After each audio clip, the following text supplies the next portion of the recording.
ሰላም ጤና ይስጥልኝ ተመልካቾቻችን፣ ይህ በቀጥታ ስርጭት የሚተላለፍላችሁ ከኢትዮቤተሰብ ሚዲያ ነው። ሁላችሁም በያላችሁበት የዓለም ዳርቻ የእግዚአብሔር ሰላም የእናታችን የቅድስት ድንግል ማርያም ልጃ የቅዱሳኑ በረከት ያላችሁ እያልኩኝ በድጋሚ እንግዲህ እንኳን ለብርሃነ መስቀሉ በሰላም በጤና አደረሳችሁ አደረሰን። በዓሉን በሰላም በፍቅር በአንድነት እንድናሳልፍ የረዳን የደገፈን አባቶቻችን አምላክ እግዚአብሔር ስሙ የተመሰገነ ይሁን።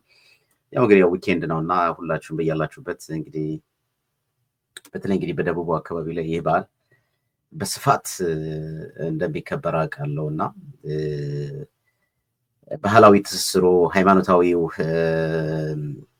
አንድነት እጅግ በጣም ጎልቶ የሚታይበት ኢትዮጵያውያን በእውነት መስቀል የነጻነታችን በዓል ነው። ነፃ ያወጣንን ጌታ በመስቀል ተሰቅሎ በሞቱ ሕይወትን የሰጠንን ጌታ የምናወሳበት ነው። ጥልን በመስቀሉ ገሎ ሰውና መላእክት በአንድ ላይ እግዚአብሔርን ያመሰገኑበት ሰው ከእግዚአብሔር ጋር የታረቀበት ትልቅ በዓል ነው ይህ በዓል እና በዚህ በዓል ላይ በውጭም በሀገር ውስጥም በተለያዩ ስፍራ እንግዲህ እጅግ በጣም በአማረና በደመቀ ሁኔታ ከብሯል። ያው ኢትዮጵያ ውስጥም እንዳየነው እንደተመለከትነው 8 ሚሊዮን የወጣበትንም ስቴጅ አይተናል። አረንጓዴ የተነጠፈ አረንጓዴ እና መሀል ላይ አደይ አበባ ፈንጠቅ ያሉበትን ስቴጆች አይተናል። ግን በደቂቃ ውስጥ ያቺ ስቴጅ እንግዲህ 8 ሚሊዮን ወጥቶበት እኔ እንዳውም ሳይፈርስ ትንሽ ውሎ ያድራል ብዬ ማስቤ ነበረ። ግን ወዲያው እንዳፈረሱት ያው የመረጃ ምንጮቻችን አድርሰውናል። የሆነ ሆኖ ግን ያው በዛ 8 ሚሊዮን ብር መደመርና ደመራ አንድ ላይ የተገናኘባቸው በጣም ብዙዎች አሉ። ያው እንደምታውቁት የፕሮፓጋንዳ ስራ ነውና የሆነ ሆኖ ግን ያው በርካታ ምዕመናን እንዳልነበሩ፣ በጣም በርካታ ካህናት እንዳልነበሩ፣ በጣም በርካታ ግን ሰንበት ተማሪዎች እንደነበሩ የመረጃ ምንጮቻችን አድርሰውናል። በመላው ዓለም እንግዲህ የነበረው በዓል እጅግ በጣም ደስ ይል ነበረ። በወቅቱ እንግዲህ ይህን ተከትሎ ያወሳናቸውና የተነጋገርናቸው ንግግሮች ነበሩ፣ የወጡ መረጃዎች ነበሩ። እነዛንም መረጃ ተከትሎ እንግዲህ የቅዱስ ሲኖዶስ ዋና ጸሐፊ ያወጡትንም የተናገሩትን ነገር በይፋ በመረጃና ማስረጃ የደረሰንን ወደ ህዝብ አድርሰናል። ያንን ተከትሎ መልስ ለመስጠት የሚጣጣሩ ጥቅመኞችና አዳህሪያን በጣም ብዙ ናቸው። አሁን ድረስ እየተፈራገጡ እንዳለ እያየን ነው። መልካም ነው መንፈራገጣቸው። ግን ትልቁና እውነታው ግን ሰውየው ወይም ሊቀ ጳጳሱ አላልኩም ካሉ ወጥተው መናገር የሚችሉበትን መንገድ ይልቁንም ደግሞ በመስቀል አደባባይ ላይ መልእክት እንዲያስተላልፉ አሊያም ደግሞ ከመስቀል አደባባይ ባሻገር ደግሞ ያው ሚዲያው በእጃቸው ነውና በውድቅት ሌሊት መከራና ስቃይዋን የኢትዮጵያ ኦርቶዶክስ ተዋሕዶ ቤተክርስቲያንን የማይዘግብ ለአንድ ጳጳስ ውግንና ሌሊት ሳይቀር መልስ ለመስጠት የደከመና የጣረን ሚዲያን ስንመለከት ጠርተው በዛ ላይ ሀሳብ መስጠት ይችላሉ። ግን በእርግጠኝነት የምነግራችሁ ነገር ቃል በቃል የተናገሩት ቋንቋ ነው። የተጨመረ የተቀነሰ ነገር የለምና ይህንን ሙሉ በሙሉ በመረጃ ምንጮቻችን እናምናለን። ደጋግሜ እንደተናገርኩት ይህን ተከትሎ አንዳንድ ሰዎች በተለያየ አቅጣጫ የሚያዩትና የሚመለከቱት የዛሬ ዓመት እናውቃቸዋለን፣ የዛሬ ዓመት አብረን ነበርን፣ የዛሬ ስንት ዓመት እናውቃቸዋለን በሚል አመክንዮ የሚያነሱት ውሃ የማያነሳና ሚዛን የማይደፋ ውግንናቸው ግን በአጭር ቋንቋ ለምን ብፁዕነቶ አይናገሩም የሚለው ነገር በጣም ጥሩ ነው። ደውዬ እንዲያረኳቸው ምናምን ጠየኳቸው ምናምን የሚል ነገር አይሰራም እና ዘመኑ ያው እንደምታውቁት ነውና ይሄ ነገር ትልቅ ነገር ስለሆነ ማለት ነው። በጣም ትልቅ ነገር ስለሆነ ሌላው ይህን ተከትሎ እንግዲህ የእመቤታችንን ስዕል አድህኖን በተመለከተ እንግዲህ ሲቀደድ በነበረበት ሂደት ውስጥ አባ ሕፃን ወጥተው መግለጫ ሰጥተው እንግዲህ ዝምታቸውን ሰበሩ የሚል የጀግንነት ጨዋታም ሲጫወቱበት የነበረበትን ሂደት አይተን አባ ሕፃን ደግሞ በደቂቃ ውስጥ ደግሞ ወጥተው በፖሊስ ተገደው መግለጫ እንደሰጡ በፖሊስ መገደዳቸውን ጠንቅቄ ባላቅም ግን ከንግግራቸውና ከእሳቢያቸው ይደርስባቸዋል ወይም ያለባቸውን ፍርሃት ያስታውቃልና የሎዛ ሚዲያ አዘጋጅ ያስተላለፈውና የተናገረውን ነገር ለማየት ቀኝቻለሁ። አንድ ኮሜንት ወጥቷል እዚህ ጋር እንደምታዩት። ምናልባት ይህንን ኮሜንት ሳሳያችሁ ያው እዚህ ጋር እንደምታዩት የዚህ ኮሜንት አድራጊ ወይም ደግሞ ይህንን መልእክት ያስተላለፈው የሎዛ ሚዲያ ባለቤት የማርያም ወርቅ ተሻገር ነው እና ስቱዲያችን ድረስ ፖሊስ ይዘው መጡ። ከኮምቦልቻ ደክሞኝ እንደመጣው ምሽት 12 ሰዓት ቤት እንድገባ እንኳን አልፈቀዱልኝም። ኮማንድ ፖስቱ ሲገመገመኝ ነው የዋለው አሉ። አሁንም ከእስር ቤት ነው የመጣሁት አሉ። በዚህም በተለቀቀበት ሚዲያ ማረሚያ ካልሰጠሁኝ ሞቼ እገኛለሁ አሉ። መጀመሪያ የተቀረጸውን ስህተት አልነበረውም። የማርያምን ምስል ሰው ሁሉ ይዞ እንዲወጣ ቅስቅሳል ነው የተባልኩት አሉ። ሲደነግጡ መድረሻ ጠፋቸው። የቀድሞ የሚታረም አልነበረውም። የሚቀጥለውን ፖሊስን ይዘው መጥተው ነው ከምሽቱ 2 ሰዓት ላይ ተቀርጸው ምሽት 2 ሰዓት ከ10 እዚያው በቆሙበት ኤዲት ተደርጎ የተለቀቀው ይላል የሚዲያው አዘጋጅ ወይም የሚዲያው ባለቤት በእንዲህ መልክ ገልጾታል። ንግግራቸውም ያስታውቃል። እና እንግዲህ አሁንም ምን ዕጣ እንደሚደርስባቸው አላውቅም። ያው ቤተ ክህነቱ ተጠይቆ የሚመለከታቸው ባለድርሻ አካላት ኢትዮጵያ ኦርቶዶክስ ቤተክርስቲያን እንዳልፈቀደችላቸው ማንም መመሪያ ስጡ ብሎ እንዳላላቸው አሳልፎ ሰጥቷል።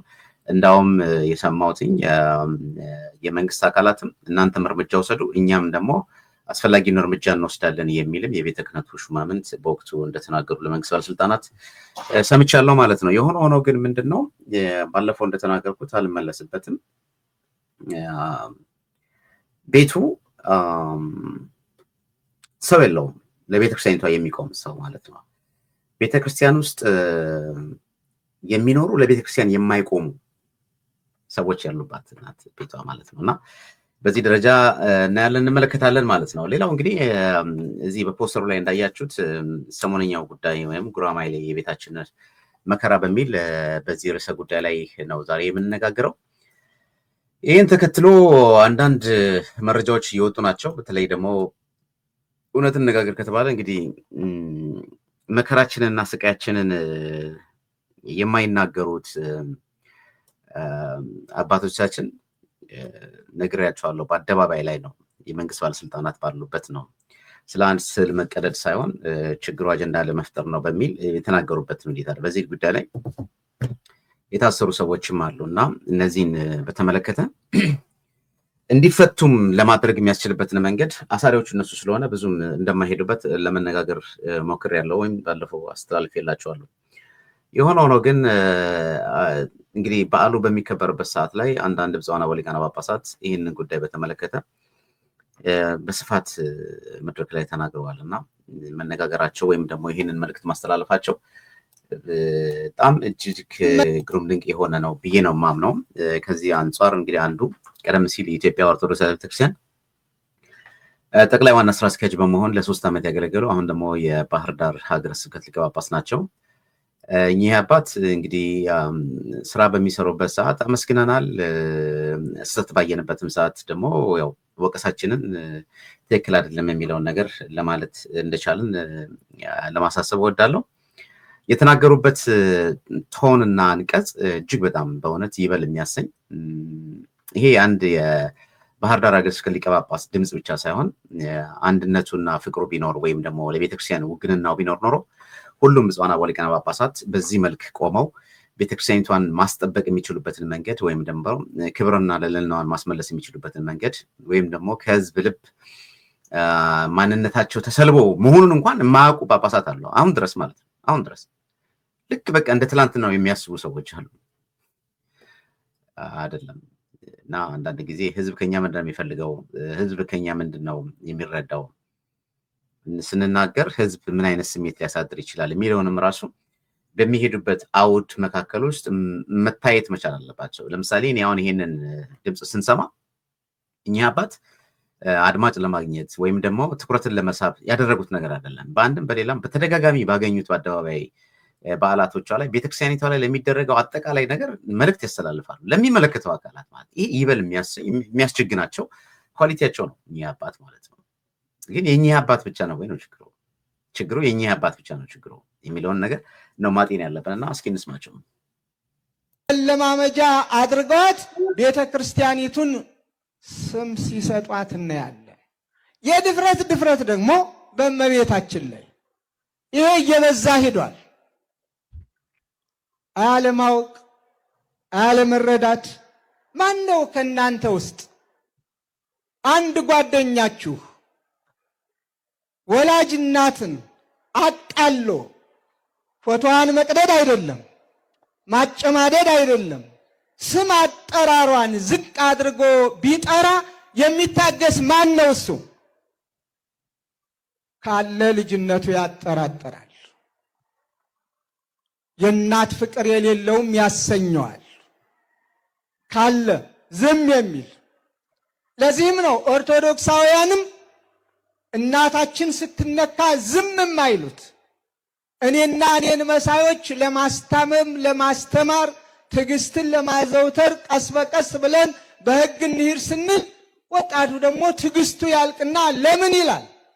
ለምን አልክ አንለውም። እናቱ ናታ የተገሰጸች፣ የማይደፈር ነዋ የተደፈረው።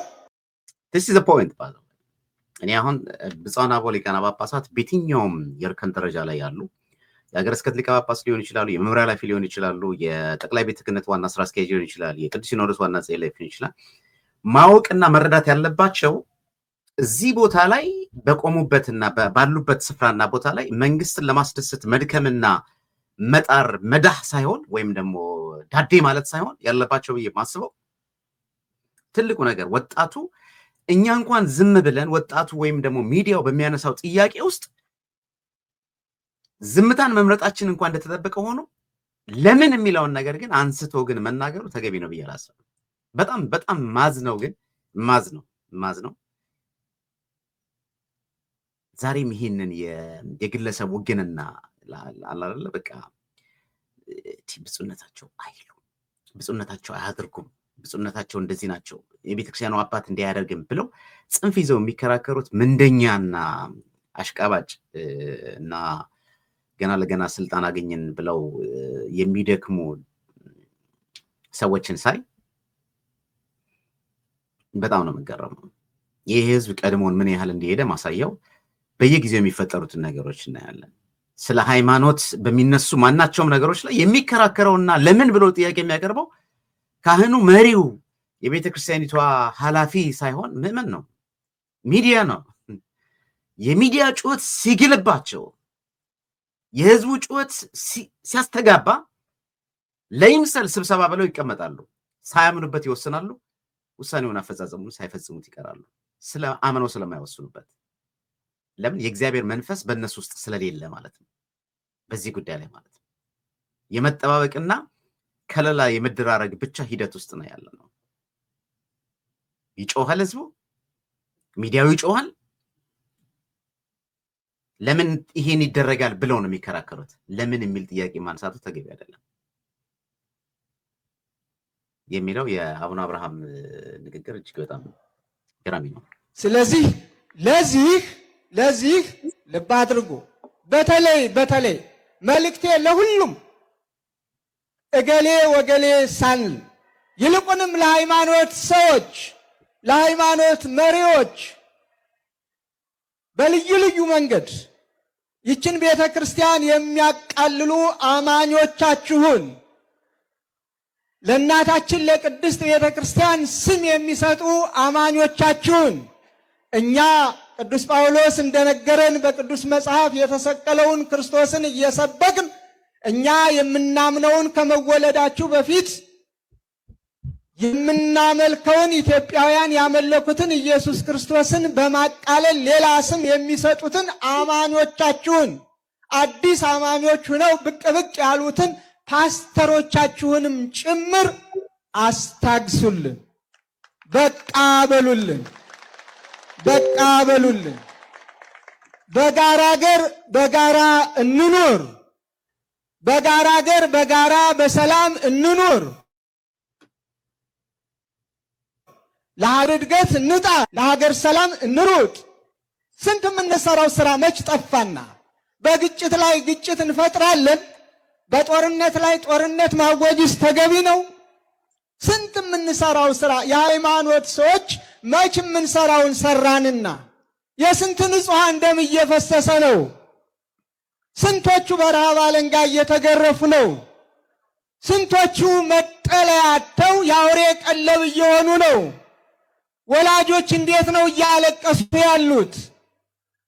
ስንቶቹ በሰላም ከቤት ወጥተው ከቤት መግባት ተስኗቸው ወደ ጥንት ተመልሰን ሰው ክቡር ሲሆን ክቡርነቱ ተቃሎ በገንዘብ የሚሸጥበት የሚለውጥበት ይህን ገንዘብ ካላመጣህ አንለቀውም የሚባልበት የሞት ፍርድ የሚፈረድበት ዘመን ላይ ደርሰን ስንት ክርስቲያኖች እግዚአብሔርን በማምለካቸው የተሰቀለውን ክርስቶስን በመስበካቸው በዋሉበት እንዳያድሩ ግፍ እየተፈጸመባቸው ባሉበት ዘመን ላይ እኛ ኦርቶዶክሳውያን የሃይማኖት ሰዎች፣ የየትኛውም ሃይማኖት ሰዎች ለሀገር ሰላም፣ ለሀገር ፍቅር፣ ለወገን አንድነት፣ ለሁሉም ሰላም ጥረት ማድረግና በቃ ይበቃል፣ በምን ችግሩን እንፍታው ብለን መከራ በማየት ፋንታ እንደገና በጦርነት ላይ ጦርነት፣ ይልቁንም የሃይማኖት ጦርነት እጅግ የከፋ ነው።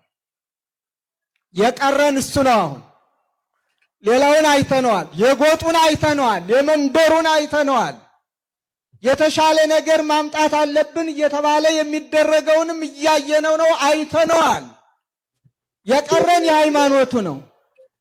በደንባራ በቅሎ ቃጭል ተጨምሮ በእንዲህ አይነት ላይ ደግሞ ሃይማኖትን መሳሪያ አድርጎ መቅረቡ በጣም አደገኛ ስለሆነ የሃይማኖት መሪዎች የትኛውም ሁላችንም በስርዓት በሕግ በመከባበር ያንዱን ሃይማኖት አንዱ ሳይነካ ቀኖናውን፣ ስርዓቱን፣ ዶግማውን የሚያምንበትን ጠንቅቆ ለአማኞቹ ብቻ በማስተማር በነፃ ምድራችን በጋራ ሀገራችን በጋራ ልንኖር ይገባናል።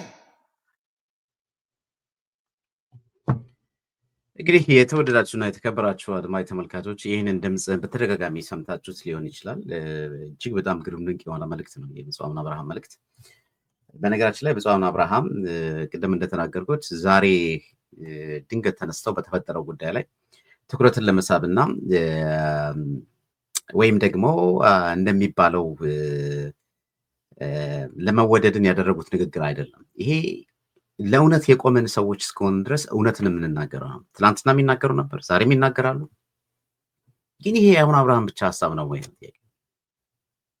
ይሄ በብፁዕ አቡነ አብርሃም ብቻ ተነግሮ የሚቆም ነው ወይ? ከዚህ ቀደም ብፁዕ አቡነ አብርሃም ያንን ነገር የተለያዩ ነገሮችን በመስቀል አደባባይ ላይ በጃን ሜዳ ላይ ወይም ደግሞ በሚያከብሩት የጥምቀት በዓል ላይ በሚያስተዳድሩት ሀገረ ስብከት ላይ ያስተላለፏቸው መልእክቶች ለምንድን ነው እንደ አንድ አቋም ሆነው የማይመጡት ነው? አሁን የቀረን እኮ እውነት ምንድን ነው? የሃይማኖት ጦርነት ማድረግ እኮ ነው። ይሄው እየተባላን ነው በጎጥ፣ ይሄው እየተባላን ነው በዘር። ከዚህ አልፎ ቤተ ክህነቱ ከቤተ ክህነቱም አልፎ ቅዱስ ሲኖዶሱ መንበሩ ራሱ የጎጥ መንበር ተብሎ ልክ ፓርላማው በዘር እንደሚከፈለው ወንበሩም ራሱ በዘርና በኮታ ተከፍሎ ያየንበት ዘመን ላይ ደርሰናል። ስለዚህ እነዚህ ነገሮች ዋጋ እያስከፈሉን አይደለም ወይ? የሃይማኖት ተቋማት የሚባል ድርጅት አለ። ዕቃ የሆነ የመንግስት እስትንፋስ ማለት ነው። መንግስት በል ሲለው ብቻ የሚለው እንደ ከበሮ ሲጮህ ድምፅ የሚያሰማ ማለት ነው። የሁሉንም ሃይማኖቶች አንድነትና ህብረት ይዣለው የሚል ማለት ነው። ከኛም ውስጥም የገቡትም ከሌላም ቦታም የገቡትም ለመኖር ብቻ የሚተነፍሱበት ያለበት ህብረትና አንድነት ነው። ለይምሰል የኢትዮጵያ ኦርቶዶክስ ተዋሕዶ ቤተክርስቲያን ሸፍና ለዘመናት የያዘችውን የውጭ ግንኙነት የሰበረ ማንም ሰው ያልተረዳውና ያላወቀው ማለት ነው። ቀደም ሲል የዓለም አብያተ ክርስቲያናት ፕሬዚዳንት ሆነው ብፁዕ ቅዱስ አባታችን በረከታቸው ይድረስና ብፁዕ አቡነ ጳውሎስ ከውጭ ጋር የነበረውን ግንኙነት ኢትዮጵያ ኦርቶዶክስ ተዋሕዶ ቤተክርስቲያን ትልቅ የሆነ ቼይን ነበራት። ያንን ቼይን የበጠሰው የሃይማኖት ተቋማት። ዛሬ በሃይማኖት ተቋማት ስም ብቻ ኢትዮጵያ ኦርቶዶክስ ተዋሕዶ ቤተክርስቲያን ቀደም ሲል ኃላፊዎቿ ለስብሰባ ውጭ ይወጡ ነበር፣ እንዳይወጡ የተደረገበት። ይሄ የማቀውን እውነት ነው የምነግረው ወገኔ። ይህን የሚያደርገው የኢትዮጵያ ኦርቶዶክስ ተዋሕዶ ቤተክርስቲያን ተቀጣሪ ቅጥረኛ የመንግስት ካድሬ ነው። ምነግርህ ሀቅና እውነቱ ይሄ ነው። ቦተም ላይን እንዲህ አይነት ስራዎች የሚሰሩበት ናቸው። ስለዚህ በውጭው ዓለም ላይ ያሉት እህት አብያተ ክርስቲያናት ወይም ኦሪየንታል ቤተክርስቲያናት ወይም ደግሞ ሌሎች የእምነት ተቋማት እንዳይረዱት እንዳይገነዘቡት በሀገራችን በኢትዮጵያ ውስጥ ያለውን ነገር ሽባ አድርጎ የያዘው መሰንሰለቱ ነው። አሁን ይመስላችኋል ይሄ ፓትርያርክ መቀየር ምናምን እንደዚህ that's not the point። የውጭውን ግንኙነት ሽባ አድርጎ አስቀርቶታል። በዚህ ውስጥ ደግሞ ዋና ሴራ ተዋናዮቹ የኛ ሰዎች ናቸው። ምንደኞቹ፣ ካድሬዎቹ፣ ሆድ ህሊና የሌላቸው በመብላት በመጠጣት ብቻ የሚያምኑ ገንዘብ እጃቸው ላይ መዳፍ ላይ ሲያርፍላቸው እጥፍ የሚናገሩ የምናያቸው ነው። 8 ሚሊዮን ተቀበልን ብለው በ8 ሚሊዮን ውስጥ የተናገሩትን ጳጳሳት አይታችኋል። 3ቱም ጳጳሳት እነዚህ ሰዎች 8 ሚሊዮን አይደለም 20 ሚሊዮን ቢሰጣቸው ምን ሊናገር ይችላል? ወይ እጥፍ ቢሆን ምን ሊሆን ይችላሉ? ምን ነገር ማሰብ ምን ሊሆን እንደሚችል ማሰብ ያለባቸው። 8 ሚሊዮን ኢትዮጵያ አታ ነው ኢትዮጵያ ኦርቶዶክስ ቤተክርስቲያን አንድ ምዕመን እኮ በበጎ አድራጎት ሊያደርገው የሚችለው ነገር ነው። 8 ሚሊዮን ሰጥተዋልና እያንዳንዳችሁ ታመሰግናለህ። ምስጋናው እኮ በዛ ብቻ አላቆምም። በዓሉም ካለቀ በኋላ የአንድ ሀገር ሉዓላዊነቱና ፍትሁ የሚጠበቀው ለዜጎቹ የሚያደርገው በጎ ተግባር ነው። ለዜጎቹ የሚያደርገው ጸጥታን ማስከበር ነው። ጸጥታን ስላስከበረ ምስጋና፣ ስለ በደልህና ስለ ኃጢአትህ ስለሚደርስብህ መከራ እጃቸውን አፋቸው ላይ የሚጭኑ ሰዎች መንግስት 8 ሚሊዮን አወጥቶልን በዓሉ በሰላም ጀምሮ በሰላም እንዲከበር ስላደረገልን ብለህ በብርሃን ፍጥነት የኢትዮጵያ ኦርቶዶክስ ተዋሕዶ ቤተክርስቲያን ጠቅላይ ዋና ስራ አስኪያጅ ብፁዕ አቡነ ሳዊሮስ ምስጋና አቀረቡ። ለማ ለመንግስት ዲሲሳዊደ አቡነ አብርሃም የተናገሩት ንግግር እንደ መርህ የሁሉም ብፁዓን አበው ሊቃነ ጳጳሳት መርህ መሆን ነበረበት። ግን ብፁዓን አበው ሊቃነ ጳጳሳት የት ነው ያሉት የሚለውን ነገር ግን ማወቅ ያስፈልጋል። በቤተ ክርስቲያን ውስጥ የሚኖሩ ለቤተ ክርስቲያን የማይኖሩ አብዛኞቹ እንደዚህ አይነት ህይወት ስላላቸው ማለት ነው። ክብራቸውና ልዕልናቸውን ከማስጠበቅ የዘለለ ባሻገር ቤተክርስቲያኒቷ ልትጠበቅበት ልታገኘው የምትችለውን ነገር ግን የሚፈጽሙ አይደለም። ይህ ስትናገር የጳጳሳት በቃ ሌላ ነገር የሚመስላቸው ሰዎች አሉ። ትላንትና ብሎግ ከፍተው ጳጳሳትን ከታች እስከ ላይ የሚዘረጥጥ አካል ጳጳሳት ሲነኩ ያመኛል ይላል። ዛሬ ወጥተው ማለት ነው።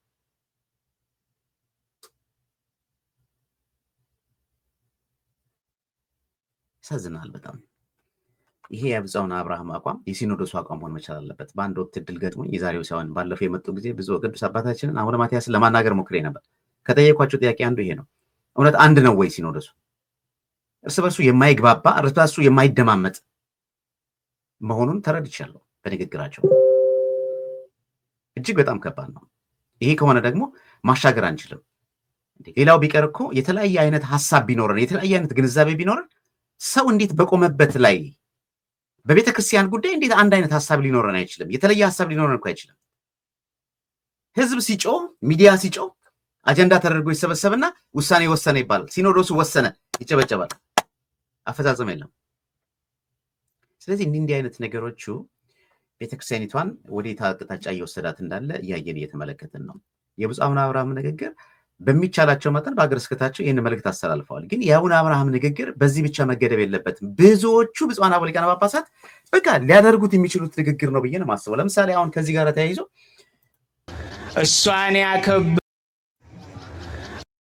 እኚህን አባት ማለት ብዙዎቻችሁ ታውቃላችሁ። ለእኔ በጣም የቅርብ አባቴ፣ እንግዲህ አብረን 2 ዓመት ሙሉ በአንድ መንበረ ጵጵስና ውስጥ አብረን የኖርን አባት ናቸው። ዛሬ ላለሁበት ደረጃ መምጣቴ ምክንያቱም ናቸው። እዚህ ላለሁበት መድረሻዬ ማለት ነው። እውነት እግዚአብሔር የሚያውቀው እኔ ከልቤ አባቴ ናቸው። እዚህም በመጡበት ሰዓት ላይ በምችለው አቅም የልጅነቴን ተግባር ያሳየውላቸው አባት ናቸው። ሲያጠፉ ግን አላጠፉም አባቴ ናቸው። ስለማውቃቸው ብዬ ግን ዝም ያልኩት ነገር የለም። ይሄ መከባበር አይደለም፣ የልጅና የአባት ነገር ነው። ትክክል አይደለም የሚለውን ነገር ሲሰሩ ሰርተዋል፣ ሳይሰሩ አልሰሩም ማለት መለመድ መቻል አለበት። እንዴ ደጋግሜ እናገረዋለሁ። አቧራ ሳይኖር አቧራ አለ እያለ የሚጠርግን ሰው ሲሳሳቱ አልተሳሳቱም እያለ የሚል ሰው የእኛን መሪዎች ነው የምናጠፋቸው። በልቶ አዳሪዎች ስሙኝ። ዛሬ ምናልባት በቲፎዞ ተሹማችሁ ሊሆን ይችላል። የመመሪያ ኃላፊ ሆነ ይችላል። የድርጅት ኃላፊ ሆነ ሊሆን ይችላል። ዛሬ ምናልባት አጥቢያ ላይ ስራ አግኝተህ ሊሆን ይችላል። ማንነትን ሰውረህ ህሊናን ደብቀህ የፈሪዱላ ድንጋይ የምትወረውር በሚዲያ ላይ የተቀጠርክ ቅጥረኛ ልትሆን ትችላለህ። የአባ ከሌ ያመነ ከሌ የምናምን ከሌ ጊዜው ሲወጣ ሁሉ ነገር ይገለጣል። ማንም ከማንም ሊሰወር አይችልም። ተሰውረ የምታመጣው ምንም ነገር የለም። ያን ሰዓት ከማረፍ በፊት ለህሊና ኖር። ስለዚህ ሲሰሩ እናመሰግናለን፣ ሲሰሳቱ ሰስታቸው እንላለን። ይሄ አባትና የልጅ ነው። ይህን አባት በጣም በተደጋጋሚ በጣም ብዙ ጊዜ አቅርበናል፣ ከሚናገሩት ንግግር ማለት ነው። ዛሬ ግን ደፍረው በዓላት በሚከበርበት ሰዓት ላይ ስለእመቤታችን ስለ ቅድስት ድንግል ማርያም የተናገሩት ነገር እኔ አስደንቆኛል። ሊመሰገኑም ይገባቸዋል። እኛ አባት በነገራችን ላይ በአንድም በሌላም ሰው አልፈልግም ያለበትን ሰው አልሄድም ያለበትን ቦታ ላይ ሄደው የሚያገለግሉ አባት ናቸው። የራሳቸው የሆነ ደካማ ጎንና የራሳቸው የሆነ ክፍተት ቢኖራቸው ክፍተታቸው ሊደፍኑ የሚችሉበትን መንገድ እንደ ልጅ ትመክራለህ። አልመለስም ካሉ ምንም ማድረግ አትችልም። ትክክል አይደለም እያልክ ከመናገር ይዘለለ ማለት ነው። ግን አሁን በዚህ ድረስ ያደረጉትን ንግግር እንስማው። እሷን ያከበረ ይከበራል። እሷን እየናቁ ስዕሏን መገንጠል ግን ትርፉ ቅስፈት ነው። ስዕል አድኗ መድኃኒት ነው። ሉቃስ ነው የሳላት። በስዕሏ ተማጸኑ፣ በስዕሏ ለምኑ። ድንግል ማርያም እናታችን ናት። ኢትዮጵያን ለማተረማመስ በሃይማኖት መነሳት አይቻልም። ስለዚህ ኢትዮጵያ በብሔር ብሔረሰቦች በሃይማኖት እኩልነት ምታምን ናት። የድንግል ማርያምን ስዕል ግን መቀደድ ማለት ከእግዚአብሔር ጋር መጣላትና መቅሰፍት በራስ ላይ ማውረድ ስለሆነ ዛሬም ነገም ድንግል ማርያም የፍጡራን እመቤት የፈጣሪ እናት ናት። እናከብራታለን፣ እንወዳታለን፣ እንማጸናታለን። እናታችን ናት። አስራት ሀገሯ ኢትዮጵያ ነው። ስለዚህ የእግዚአብሔር ልጆች ተፈቃቀሩ። ዝም ብሎ እንደው እኔ ካልያዝኩት አያምርም ማለት ያስጠላል። ሁሉንም ያ እንግዲህ ሌላ ወዙን ቃናው ምናምን ነገር እንቶ ያው እንዲህ በደንብ ስለማቅ ግን የተናገሩት ንግግር ግን በእውነት እግዚአብሔር ምስክሬ ነው። ብፁዕነታቸውን ልናመሰግናቸው የሚገባም ስፍራና ሲሰሩ ሰርተዋል፣ ሲናገሩ ተናግረዋል ማለት መለመድ መቻል አለበት። ሁሉ ጊዜ ትላንትና ባደረጉት ነገር እነዚህ አባት እንዲህ ናቸው ብሎ ማውቀሱ ተገቢ ነው ብዬ አላምንም። በግሌ እውነት እግዚአብሔር የሚያውቀው መሆን ያለበትን ነገር ማለት ነው። ለምሳሌ አሁን የቀረን የሃይማኖት ጦርነት ነው አሉ አቡነ አብርሃም። እኛ አባት ደግሞ እንግዲህ ጋምቤላና ባህር ዳርን እንግዲህ ያስቡት ምን ያህል ርቀት እንዳለ። ሁለቱ በሐሳብም በምንም አንዳንድ ጊዜ ለቤተክርስቲያን ውግንና ስትቆምና የተነሳበት አንድነት ሐሳብ ለሐሳብ መንፈስ ለመንፈስ እንድትግባባ ያደርጋል። በሃይማኖት ጦርነት ህዝቡን ማነሳሳት ይብቃ ነው። ሁሉን ነገር እኔ ብቻ መሆን የሚግባን የአቡነ አብርሃም ንግግር ዘሴምቲ በሃይማኖት ጦርነት ነው የቀረን። አሁን ህዝቡን ለምንድን ነው ወደዚህ በሚፈልገው በህዝቡ ልብ ውስጥ ያለውን ነገር እንደ ጆከር ካርታ አስበህ አውጥተህ አጀንዳ እየሰጠ ለምታደርገው ነገር ማንኛውም የሃይማኖት አባት ስታፕ ሊል ይገባል። ስታፕ፣ ይሄ ነገር ተገቢ አይደለም። ሀገር እንደ ሀገር የሚያፈርስ ነው። ተቻችለው የኖሩበት አባቶቻችን ዛሬም ተቻችለን መኖር አለብን። ይሄ አይነቱ ነገር ተገቢ አይደለም እንጂ 8 ሚሊዮን ስለተሰጠ ማጣጣል፣ ሰው የሚያነሳውን ሚዲያ የሚያነሳውን ነገር እያጣጣልክ ለመኖር ግን የምትናገረውን ነገር ግን ዛሬም ነገ እንናገረዋለን፣ እውነቱን እናወጣለን። እንዲህ ግን ሐሳብ ለሐሳብ ተግባብቶ በሃይማኖት ደረጃ ለምናምነው ለምናከብረው የእምነታችን ተቋም ወይም ደግሞ ላላችሁበት መሰረቷ እናንተ የቤተክርስቲያኒቷን ጳጳስ አድርገው የሾማችሁ የዚህ ህዝብ መንጋ ጠባቂዎች ቤተክርስቲያንን ነው የምትወክሉት። ቤተክርስቲያን ወክላችሁ ስትቆሙ ጋምቤላ ሆንክ፣ ባህር ዳር ሆንክ፣ ጎንደር ሆንክ፣ ሐረር ሆንክ፣ ነቀምት ሆንክ እሱ አይደለም ችግሩ። ሐሳብ አንድ ነው የሚሆነው። መስቀልን ሲከበር የሚዜመው ዜማና የሚነገረው ቃል እግዚአብሔር በየትኛውም ቦታ ላይ አንድ ነው። ለምን? ዓላማው አንድ ስለሆነ ማለት። አሁንም በዓላማ ደረጃ ጳጳሳት ከቆሙ ዓላማው ይሄ ነው። አቡነ ሳዊሮስ ወጥተው አቡነ ዲዮስቆሮስ ወጥተው መድረክ ላይ ይሄ አይነቱ ነገር ለሀገርም ለህዝብም ለኢትዮጵያ ኦርቶዶክስ ቤተክርስቲያንም ለሃይማኖት መቻቻልም የሚጠቅም አይደለም ማለት ሲችሉ ያልቻሉበት ምክንያት ምንድነው ስትል ለመኖር ስለሚተነፍሱ ብቻ ነው። ባጭር ቋንቋ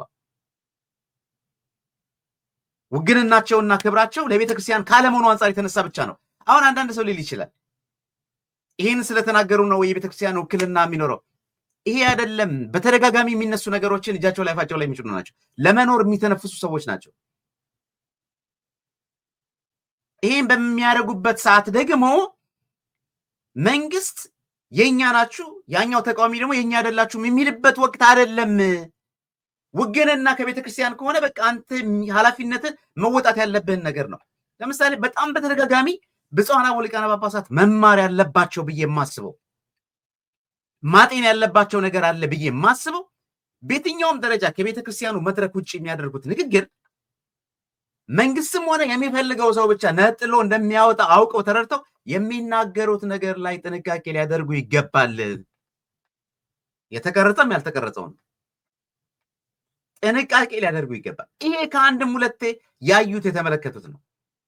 እነሱ እንሰማለን ይተላለፍልናል ብላችሁ የምትናገሩት ንግግር ጠቅላላ ለመንግስት ዋጋ ያሳጣል ወይም ለሚዲያው ዋጋ ያሳጣል ብሎ የሚያምን ከሆነ አያስተላልፍላችሁ። ነገር ግን ለሱ ግን የግንዛቤ ማስጨበጫ ወይም ደግሞ የእድሜ ማራዘሚያ ይጠቅማል ያለውን ግን ነቅሶ አውጥቶ እናንተን ከህዝብ ጋር ያላትማቸዋል። ይሄ ነው እየሆነ ያለው። ስለዚህ የምታረጉት ንግግር ሁሉ የተጨበጠ፣ የተጠና፣ የተገመገመ ስትናገሩ ለመናገር ስታስቡ ለመንግስት ብቻ ሳይሆን ውግንናችሁ ለቆማላችሁለትም ህዝብ ይህንን ብናገር ምን አይነት ስሜት ሊያመጣ ይችላል ብላችሁ ማወቅ መረዳት ያስፈልጋችኋል። ከንግግር እኮ አይደለም ሰው ከእርምጃው መሪ የቤተ ክርስቲያኒቷ መሪዎች እንኳን አይደለም እናንተ በቀደም ተናግሬያለሁ አገልጋይ ተራ ካህናትን እንኳን እኛን እንኳን እንመላችሁ ለምንናገረውም ለምንራመደውም ለምናረገውም ነገር መጠንቀቅ መቻል አለብን። በእኛ ጀርባ ላይ ያሉ በጣም ብዙ ሰዎች ስላሉ ይሄንን ካላደረግን ተገቢነቱ ምን ጋር ነው እና ብፁዕ አቡነ ሩፋኤል፣ ብፁዕ አቡነ አብርሃም፣ ሌሎችም ብፁዓን አበው ሊቃነ ጳጳሳት እኔ እንግዲህ ያየሁትና የተረዳሁትን ነው በእንደዚህ መልክ አስተላልፈዋል ማለት ነው። በጣም በጣም በጣም ግሩም ድንቅ ይሆናል። ይሄ ግን ማዕከላዊ ሆኖ የሚመጣበት ነው። ተናግሬዋለሁ። እያንዳንዳችሁ ብፁዓን አበው ሊቃነ ጳጳሳት እዚህ አይከናችሁ ላይ ያለችው እመቤታችን ቅድስት ድንግል ማርያም ናት። ስላልተናገራችሁ ስለተናገራችሁ ጉዳይ ሳይሆን የጋራ አቋም አድርጋችሁት እንዲህ አይነቱ ነገር አይደለም ለኛ ለኢትዮጵያ ኦርቶዶክስ ተዋሕዶ ቤተክርስቲያን ለሀገርም የሚጠቅም እንዳልሆነ እርስ በርስ የሚያጋጭ የሚያጣላ ስለሆነ ምክንያቱም እንዴት ነው ስም ብሎ ሰው የሚስበው እንዴ? ስበው ወጥተህ የምትናገረው ነገር ተገቢ አይደለም። አንዱ ላይ ቢሆን ኖሮ ሌላው ይደግም ነበር እንዴ? ሌላ ከሁለተኛ መጣ። ከዛ አንተው ራስህ ደግሞ መጥተህ ተቀደደ አልተቀደደ ብለህ ስትናገር ሰው ምንድን ነው የሚረዳ? ስለዚህ ክብር የምንሰጠውን ነገር ክብር እንስጠው። ተደብቀን የምናደርጋቸው ነገሮች በብርሃን እንደሚገለጡ ማወቅ መረዳት ያስፈልጋል የሚለውን ነገር ማገንዘብ ያስፈልጋል። ዛሬ እና የጉራማይሌ የሆነው የቤታችን መከራ አይኑን አፍጥጦ ጥርሱን አግጥጦ የመጣበትን ሁኔታ እያየን እየተመለከተ ነው። ስለዚህ ብፁዓን አበው ሊቃነ ጳጳሳት ቆም ብላችሁ ልታስቡበት ይገባል። እንደ መሪነታችሁ ማለት ነው። እስከዛሬ ድረስ የኖራችሁበት ዘመን የውግንና የጥብቅና ዘመናችሁን ማብቃት መቻል አለበት። ውግንናችሁና ጥብቅናችሁ ለቤተክርስቲያን ብቻ መሆን መክበሪያችሁ እሷ ናት። የቤተክርስቲያን ስትኖር እኮ እናንተ መኖራችሁ ህልውናችሁ የሚታወቀው የቤተክርስቲያን ህልውና ላይ። ቤተክርስቲያን ደግሞ ሰው ነው፣ ህንፃው አይደለም። ቤተክርስቲያን ካህኑ ነው፣ ቤተክርስቲያኑ እኛ ነን። ስለዚህ ይሄ ሁሉ ህዝብ ሲጮህ፣ ይሄ ሁሉ ሰው ሲቆረቆር እናንተ ያስተማራችሁት እናንተን አባቶቻችሁን ያስተማሩት ያነበቡት የተረዳውን እኮ ህዝብ ነው። እናንተ የተለየ ከማርስ የመጣችሁ ናችሁ። ስለዚህ በዚህ ደረጃ ማወቁ መገንዘቡ ጥሩ ነው ብዬ ነው የማስበው። እነዚህ ብፁዓን አበው ሊቃነ ጳጳሳት የተናገሩት ወደ ማዕከል ማምጣት ያስፈልጋል። ወደ ማዕከል አምጥቶ ነገሩን በጉዳዩ ላይ አንድ ሀሳብ አንድ ልብ መምከር የሚቻልበትን መንገድ እንዲህ አይነቶቹ ድርጊቶች መደገም የለባቸውም። ትናንትና በታቦት ላይ ሲያሾፍ የነበረ ዝም ያልነው ሰው ያኔ በቅጡ መልእክት ቢተላለፍ ኖሮ ዛሬ ይሄውን ነበር እንዴ?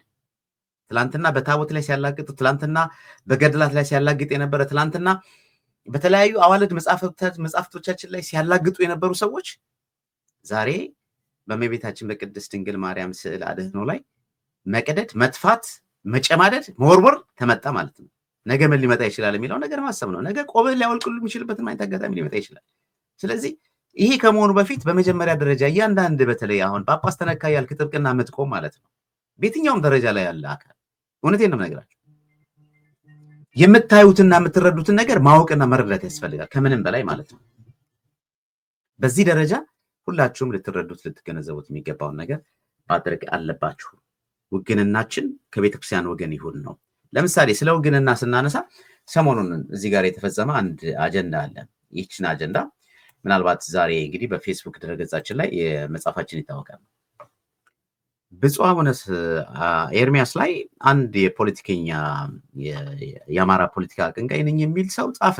በጣም ብዙ ሰው እየተመለከተ እና በጣም ከባድ ጽሁፍ ነው የጻፈው። ከባድ ጽሁፍ እና ይሄንን ጽሁፍ ከደቂቃ በኋላ ወይም ደግሞ ከሰዓታት በኋላ ከገጹ ላይ አንስቶታል። ግን ለማስተላለፍ የሄደበት መንገድ ግን እጅግ በጣም መጠንቀቅ ያለበት ነገር ነው። እንዲህ አይነት ነገሮች አሁን ስንመጣና ስናይ ይሄ ውግንና አይደለም። ለጳጳስ ውግንና ሳይሆን በቦተም ላይ እውነተኛውን ፋክት ማስቀመጥ ያስፈልጋል። እኛ አባት የት ነው ያሉት አሁን ነው። ደጋግመን እንደምንናገረው ስህተት በተሰራበት ሰዓት ላይ በውስጥም በውጭም በማንኛውም መንገድ ከጎናቸው ቆመን አሳይተናል። አሁን ደግሞ እያደረጉ ያሉትን ነገር ቀደም ስለው ካደረጉት ነገር ጋር እጅግ በጣም ኮሽ ባለ ሰዓት አይደል እንዴ አውሮፕላን ቲኬት ቆርጠው 4 ኪሎ የሚፈረጥጡት ብዙዎቹ። በዛ በመከራ ቀን ውስጥ ከህዝባቸው ጋር መከራን ለመቀበል የወደዱ ልክ እንደ ሙሴ ከህዝቡ ጋር መከራን ለመቀበል እንደወደደው ሙሴ ከህዝባቸው ጋር መከራን ለመቀበል የወደዱ መሪ እኮ ናቸው ብፁዓን አቡነ ኤርምያስ። ምንም እኮ ማንክደው ሀቅ እኮ ነው። this is a fact። ይሄ እኮ እኛ አይደለንም ኢትዮጵያ ኦርቶዶክስ ቤተክርስቲያን አማኝ አገልጋዮች ምዕመን እኮ አይደለም። የኢትዮጵያ ኦርቶዶክስ ተዋሕዶ ቤተክርስቲያን ያልሆነው ሙስሊምና ፕሮቴስታንት አንደበቱን አውጥቶ በአደባባይ ላይ መሰከረላቸው አባት ናቸው። እየለመኑ ሌላውን የመገቡ ማለት ነው። ሁሉን አቻችለው በወልዲያ ከተማ ውስጥ ወይም በሚያስተዳድሩት በሰሜን ወሎ ውስጥ ሁሉን እንደ አንድ ቃል ተነጋሪ እንደ አንድ ልብ መስካሪ አንተ ኢትዮጵያዊ ነህ፣ አንተ በብሔር አማራ ነህ፣ ሙስሊም ሆንክ፣ ፕሮቴስታንት ሆንክ፣ ኦርቶዶክስ ሆንክ አይደለም። በመከራ ሰዓት ሁላችሁ መኖራችሁ በሰውም በእግዚአብሔር ዘንድም ዋጋ ያሳጣል። ልትኖሩ የምትችሉበትን መንገድ ደግሞ ማመቻቸት ከኛ ይጠበቃል። የትኛውን ቦታ ላይ ሄዱ እየለመኑ ያለውን እያካፈለ እንዲበላ ትልቅ ገድል የተጋደሉ ታላቅ አባት ናቸው። ይሄ ልትክደው ልትፍቀው የማትችለው ሀቅና እውነት ነው። ይሄ የተጻፈ ጽሑፍ ነው። ሰው ነው፣ ደካማ ጎን ሊኖርበት ይችላል፣ የተለያየ ነገር ሊኖር ይችላል፣ ምን ሊኖር ይችላል። ያንን ደካማ ጎን በግልጽ ማየት ያስፈልጋል። ሚዛናዊ ማድረግ ያስፈልጋል። ሚዛናዊ ለቤተክርስቲያን የሚጠቅም ለቤተክርስቲያን የሚጎዳ ምናምን። ግን አንድ ፖለቲከኛ ተነሳና ዘራፍን የወንዶ ዝም ሊባል አይገባም እያለ በጦርነትና እሳት ባለበት ሜዳ ላይ ተቀምጦ ያለን አባት በዚህ ደረጃ ላይ መናገር ነውር ነው፣ ነውር ነው። እኛ አባት ያሉት አሁን ጦርነት ባለበት በሚተኮስበት ሰዎች ለመውጣት ለመግባት በሚሸማቀቁበት ስፍራና ቦታ ላይ ነው ያሉት። በየትኛውም ወገን ላይ መከላከያ በያዘውም ላይ አት ሴም ታይም ፋኖ ይዞታል በሚባልበትም ስፍራና ቦታ ላይ ሄደው የሚያገለግሉ ናቸው። ስለዚህ የኛ ወገን የዛ ወገን እያልክ ጎራ የምትለየው የፖለቲካ ጽንፈኛ የሆነ አካሄድ የምትሄዱ ለአማራ ትግል እንቆረቆራለን ለምትሉ ሰዎች ኮሽን ማርክ አድርጋችሁ እንደዚህ አይነት ነገሮቻችሁን በጣም ማጤን ያስፈልጋችኋል። ዋጋ ሊያስከፍል የሚችልበት አካሄድ ስለሆነ ማለት ነው። አንድ ሰው ካመነበት ደግሞ ለምን ያጠፋዋል? ስለዚህ እንዲህ አይነት ነገሮቹ በጣም በጣም በተለይ ሰው የሚሰማን ሰው የሚያዳምጠን በዚህ በፖለቲካው እንቅስቃሴ ትልቅ ጉልህ ሚና አለን ብለን የምናምን ሰዎች የምንናገራቸውን ነገር ኮሽን ማጥቃት ያስፈልጋል። እውነቴን ነው የምነግራቸው። በጣም በጣም በየትኛውም ቦታ ላይ በየትኛውም ስፍራ ላይ ያኔም በመከራው ወቅትም እዚህ ሀገር መጥተው በነበሩበት ሁኔታ ስቲል የአሜሪካው የፊላደልፊያ ግዛት ራሱ ሽልማት እስከሚሰጣቸው ደረጃ ላይ የተደረሰበት ሁኔታ ላይ ስትሄድ ስትመለከት በሚናገሩት ንግግር ኮንቪንስ ማድረግ የሚችሉ ያመኑበትን ነገር ለሚናገሩትም ነገር በጣም የተቀመመና የታረመ ንግግሮችን የሚናገሩ አባት ናቸው። ስለዚህ በጣም ጥንቃቄ ማድረግ ያስፈልጋል። በዚህ ምዕመናኑ መሸበር አለበት ብዬ አላስብም። ምናልባት በዚህ በመስቀል ደመራ በዓል ላይ የመንግስት ባለስልጣናት ከጎናቸው ሊሆን ይችላል። ይሄ ጸባዩ ነው ያሉት ኢትዮጵያ ውስጥ ነው። የትኞቹንም ብትመለከት አጠገባቸው ሊያደርጉት የሚችሉት የጋምቤላውንም በለው የአማራውንም በለው የሐረሩንም በለው የነቀምቱንም በለው የትኛውም አካባቢ ላይ ያለ የትኛውም ትግራይ ክልል በለው በየትኛውም አጋጣሚ ላይ ሶማሌን ብትሄድ የሚመለከታቸው ባለድርሻ አካላት የመንግስት አካላት ከጎናቸው ይቆማል። ምክንያቱም ሁኔታው ነው የሚያስገድድህ። አይ እኔ የመንግስት ተቃዋሚ ነኝ የመንግስት ደጋፊ ነኝ የምትልበትን አይነት ነገር የለም። እስካሉ ድረስ ሀገሪቷን ኦፊሻሊ እየመራ ያለን አካል ያሉበት ቦታ ላይ ይቀርባል። ይሄ ያናደደህ ሰው ካለ በፖለቲካ ደረጃ ቀስ ብለህ ቆመ ማሰብ ያስፈልጋል። አንዳንድ ጊዜ እኛ እንደ አባት ልጆቻችን እንደ ልጅ አባቶቻችን ላይ የምንሰነዝረው የምናደርገው ነገር አባቶቻችን ጨርሶ እንዲጠፉ ወይም ደግሞ አባቶቻችን ደብዛቸው እንዲጠፋ ሳይሆን መታረም ያለበት ነገር እንዲታረሙ ወደ ቤተክርስቲያን እንዲመጡ ማየት ያለባቸውን ሰፊውን ነገር እንዲያዩ የማመላከት እንጂ እነሱን እንዲጠቁ ወይም እነሱ ላይ አደጋ እንዲደርስ የምናደርገው አንዳችም ነገር የለንም። በዚህ እያንዳንዱ የፖለቲካ ዘርፍ ላይ ያለ በየትኛውም ዘርፍ ላይ ያለ ተቃዋሚ ደጋፊ ልታውቀው ልትረዳ ቢገባ አይነት አቅጣጫ ነው። እውነቴን ነው የምናገረው። ስንናገር በእንደዚህ አይነት በመላእክት ስንናገር ወደድንም ጠላንም እጃቸውን ጭነው ሹመትን ይሰጡን እነሱ ናቸው።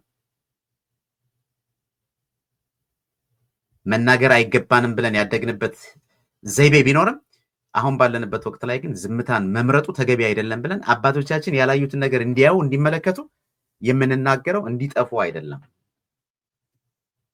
እንዲስተካከሉ ነው።